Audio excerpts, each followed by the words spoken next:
Assalamualaikum warahmatullahi wabarakatuh dan selamat pagi.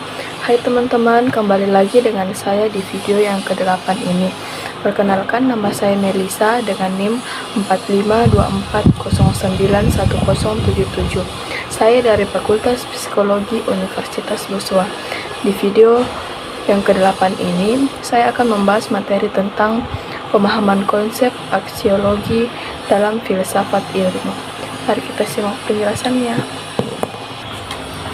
Ilmu merupakan sesuatu yang paling penting bagi manusia, karena dengan ilmu semua keperluan dan kebutuhan manusia bisa terpenuhi secara lebih cepat dan lebih mudah. Dengan kemajuan ilmu, juga manusia bisa merasakan kemudahan lainnya seperti transportasi, pemukiman, pendidikan, komunikasi, dan lain sebagainya.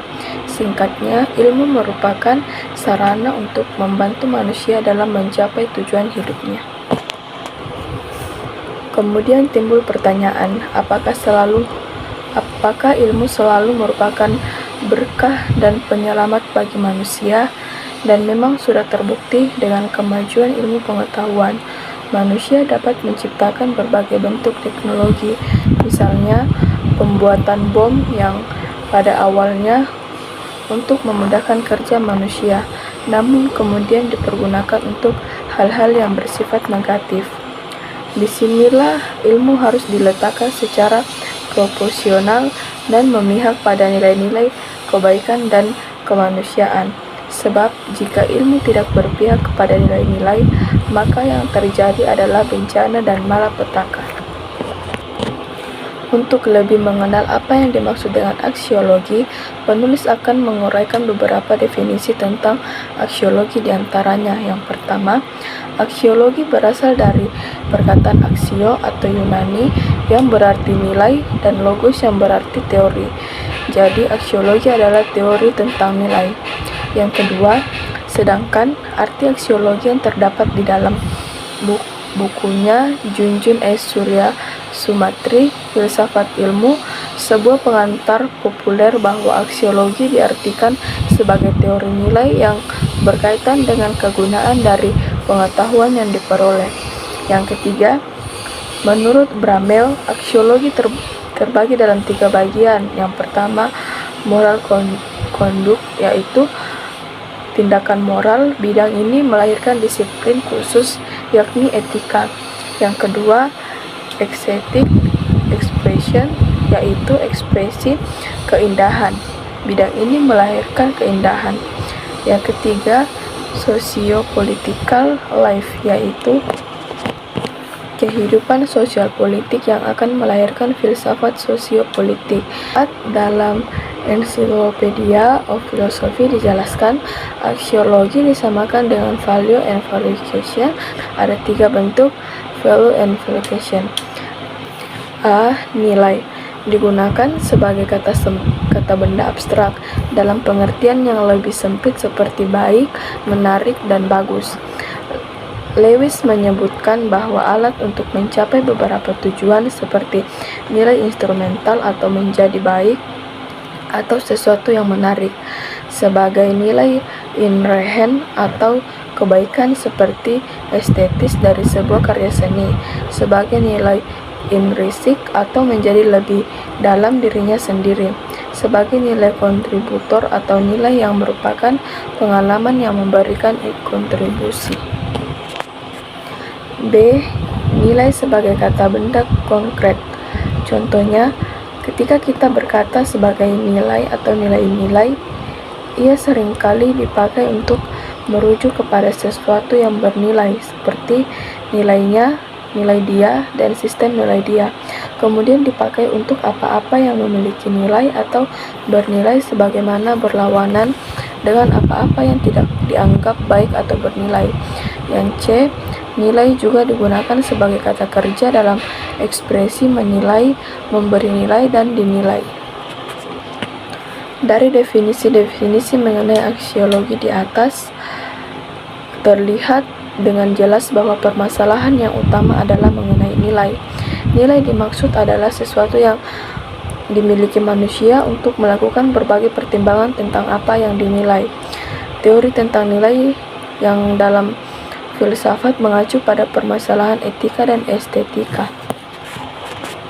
Makna etika dipakai dalam dua arti. Yang pertama, etika merupakan suatu kumpulan pengetahuan mengenai penilaian terhadap perbuatan-perbuatan manusia.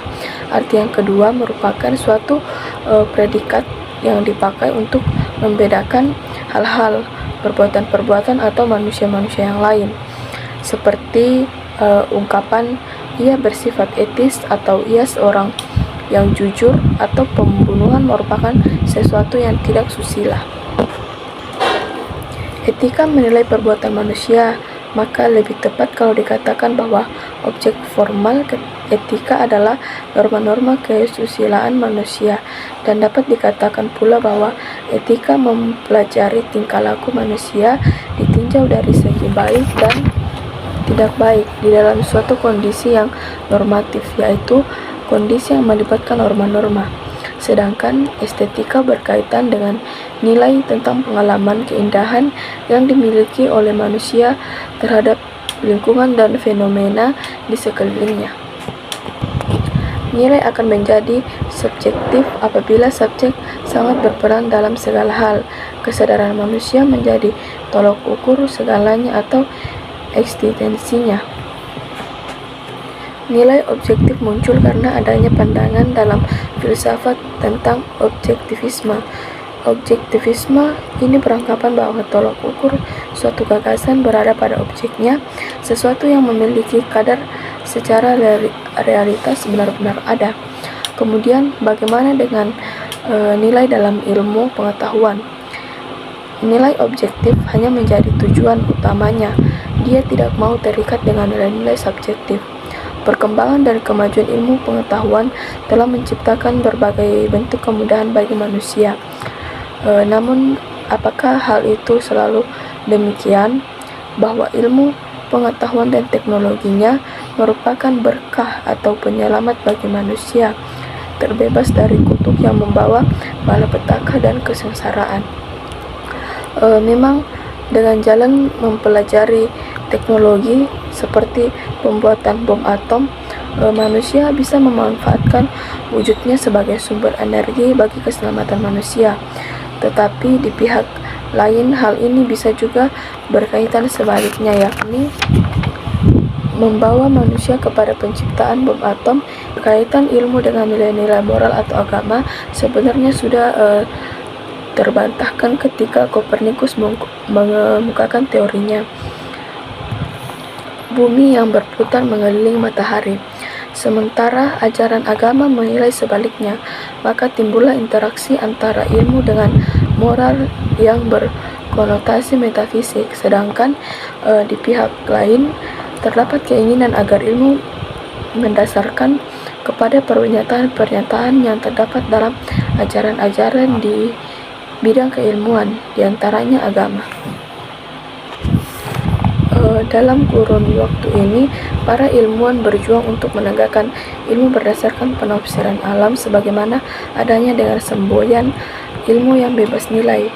Setelah pertarungan itulah ilmuwan mendapatkan kemenangan dengan memperoleh keotonomian ilmu. Artinya, kebebasan dalam melakukan penelitiannya dalam rangka mempelajari alam sebagaimana adanya. Setelah ilmu mendapatkan otonomi yang terbebas dari segenap nilai yang bersifat dogmatik, ilmu dengan leluasa dapat mengembangkan dirinya, baik dalam bentuk abstrak maupun konkret seperti teknologi. Teknologi tidak diragukan lagi manfaatnya bagi manusia. Kemudian timbul pertanyaan, bagaimana dengan teknologi yang mengakibatkan proses dehumanisasi? Apakah merupakan masalah kebudayaan atau masalah moral? Apabila teknologi itu menimbulkan akses yang negatif terhadap masyarakat, dihadapkan dengan masalah moral dalam akses ilmu dan teknologi yang bersifat merusak, para ilmuwan terbagi ke dalam dua golongan pendapat. Yang pertama, berpendapat bahwa ilmu harus bersifat netral terhadap nilai-nilai baik itu secara ontologi maupun aksiologi. Yang kedua yaitu berpendapat bahwa netralitas terhadap ilmu terhadap nilai-nilai hanyalah terbatas pada metafisika keilmuan, sedangkan dalam penggunaannya haruslah berlandasan nilai-nilai moral. Golongan kedua mendasarkan pendapatnya pada beberapa hal, yakni yang pertama, ilmu secara faktual telah dipergunakan secara destruktif oleh manusia, yang dibuktikan bahwa adanya dua perang dunia yang mempergunakan teknologi keilmuan. Yang kedua, ilmu telah berkembang dengan pesat dan makin esoterik hingga kaum ilmuwan lebih mengetahui tentang ekses-ekses yang mungkin terjadi bila terjadi penyalahgunaan. Yang ketiga yaitu ilmu telah berkembang sedemikian rupa di mana terdapat kemungkinan bahwa ilmu dapat mengubah manusia dan kemanusiaan yang paling hakiki pada kasus revolusi, genetika, dan teknik perbuatan sosial. Berdasarkan ketiga hal di atas, maka golongan kedua berpendapat bahwa ilmu secara moral harus ditujukan untuk kebaikan manusia tanpa merendahkan martabat atau mengubah hakikat kemanusiaan. Nah, dari dua pendapat golongan di atas, kelihatannya netralitas ilmu terletak pada epistemologisnya saja, artinya tanpa berpihak kepada siapapun selain kepada kebebasan yang nyata. Sedangkan secara ontologis dan aksiologis, ilmuwan harus mampu menilai mana yang baik dan mana yang buruk, yang pada hakikatnya mengharuskan seorang ilmuwan merupakan landasan moral yang kuat. Etika keilmuan merupakan etika normatif yang merumuskan prinsip-prinsip etis yang dapat dipertanggungjawabkan secara rasional dan dapat diterapkan dalam ilmu pengetahuan. Tujuan etika keilmuan adalah agar seorang ilmuwan dapat menerapkan prinsip-prinsip moral, yaitu yang baik, dan menghindarkan dari yang buruk dalam perilaku keilmuannya, sehingga ia dapat menjadi ilmuwan yang mempertanggungjawabkan perilaku ilmiahnya. Etika normatif menetapkan kaidah-kaidah yang mendasari pemberian penilaian terhadap perbuatan-perbuatan apa yang seharusnya dikerjakan dan apa yang seharusnya terjadi, serta menetapkan apa yang bertentangan dengan yang seharusnya terjadi. Pokok persoalan dalam etika ilmuwan selalu mengacu kepada elemen-elemen kaidah normal, yaitu hati nurani, kebebasan dan tanggung jawab, nilai dan norma yang bersifat utilitaristik atau kegunaan. Hati nurani di sini adalah penghayatan tentang yang baik dan yang buruk yang dihubungkan dengan perilaku manusia. Nah, nilai dan norma yang harus berada pada etika keilmuan adalah nilai dan norma moral. Lalu, apa yang menjadi kriteria pada nilai dan norma moral itu? Nilai moral tidak berdiri sendiri, tetapi ketika ia berada pada atau menjadi milik seseorang, ia akan bergabung dengan nilai-nilai yang ada seperti nilai agama, hukum, budaya, dan sebagainya. Yang paling utama adalah nilai moral adalah yang terkait dengan tanggung jawab seseorang. Oleh karena itu, tanggung jawab lain yang berkaitan dengan penerapan teknologi di masyarakat yaitu menciptakan hal positif. Namun tidak semua teknologi atau ilmu pengetahuan selalu memiliki dampak positif ketika berada di tengah masyarakat. Kadangkala teknologi berdampak negatif, misalnya masyarakat menolak atau mengklaim suatu teknologi bertentangan atau tidak sejalan dengan keinginan atau pandangan-pandangan yang telah ada sebelumnya, seperti rekayasa genetik atau cloning manusia yang dapat dianggap bertentangan dengan kodrat manusia atau ajaran agama. Di bidang etika, tanggung jawab seorang ilmuwan bukan lagi memberi informasi, namun harus memberi contoh. Dia harus bersifat objektif, terbuka, menerima kritik, menerima pendapat orang lain, kukuh dalam pendirian yang dianggap benar, dan kalau berani mengakui kesalahan. Hal yang harus Hal yang sama harus dilakukan pada masyarakat yang sedang membangun. Seorang ilmuwan harus bersikap sebagai seorang pendidik dengan memberikan contoh yang baik. Kemudian, bagaimana solusi bagi ilmu yang terkait dengan nilai-nilai? Nilai pengetahuan harus terbuka dan konteksnya dan agamanya menjadi konteksnya itu. Agama mengarahkan ilmu pengetahuan pada tujuan hakikinya, yakni memahami realitas alam dan memahami eksistensi Allah agar manusia menjadi sadar akan hakikat penciptaan dirinya. Berdasarkan sejarah tradisi Islam, ilmu tidaklah berkembang pada arah yang tak terkendali, tapi ia harus bergerak pada arah maknawi dan umat berkuasa untuk mengendalikan kekuasaannya. Berdasarkan sejarah tradisi Islam, ilmu tidaklah berkembang pada arah yang tak terkendali, tapi ia harus berkembang pada arah maknawi dan umat berkuasa untuk mengendalikannya. Kekuasaan manusia atas ilmu pengetahuan harus mendapat tempat yang utuh. Ekstensinya, ilmu pengetahuan bukan melulu untuk mendesak kemanusiaan, tetapi kemanusiaanlah yang menggenggam ilmu pengetahuan untuk kepentingan dirinya dalam rangka penghambaan diri kepada Sang Pencipta. Tentang tujuan ilmu pengetahuan, ada beberapa perbedaan pendapat antara filosof dengan para ulama. Sebagaimana berpendapat bahwa pengetahuan sendiri merupakan tujuan pokok bagi orang yang menekuninya, dan mereka mengungkapkan tentang hal ini dengan ungkapan ilmu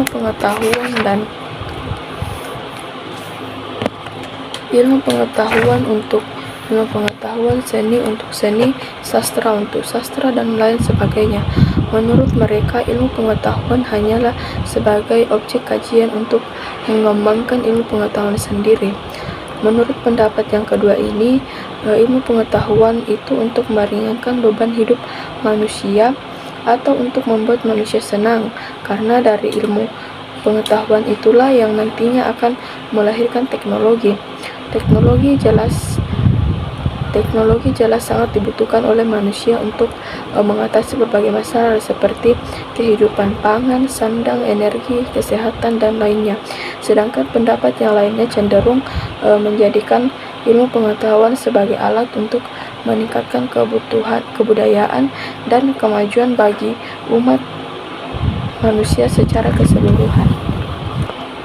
Nah, teman-teman, mungkin itu saja penjelasan singkat dari saya.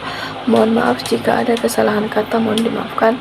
Assalamualaikum warahmatullahi wabarakatuh, dan